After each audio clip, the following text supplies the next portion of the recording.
Gaza का पूरा इलाका क़हत और भूख का मरकज़ बनता जा रहा है। यहूदी फ़ौज की पाबंदियों ने बच्चों की ज़िंदगियों को मौत के दहाने पर लाकर खड़ा कर दिया है। कई ऐसे मुनासिर देखे जा सकते हैं। खुद वहाँ के हॉस्पिटल्स में ऐसे कई बच्चे आ रहे हैं जिनकी हालत इंतहाई नाजुक है।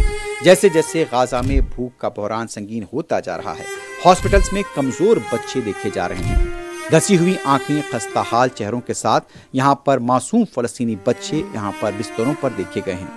और जिस तरह से देखा जा रहा है कि इनकी हालत इंतहाई नाजुक है, वालिदैन परेशान हैं, तग़ज़िया बख्श ग़िज़ा नहीं मिल पा रही है, मौसर इलाज नहीं हो पा रहा है। यज़ान उनमें से ही एक थे जिनका इंतकाल हो चुका है। वालिदैन का कहना है कि आखिर इन बच्चों का कसूर क्या था? इन बच्चों ने तो किसी पर हमला नहीं किया था। और आप देख सकते हैं कि गाज़ा के हर हॉस्पिटल में ऐसे कई बच्चे यहाँ पर मिल जाएंगे जिनकी हालत इंतहाई नाजुक है, जो कल तक मुस्कुराया करते थे लेकिन आज उनकी मुस्कुराहट उनसे छीन ली गई है।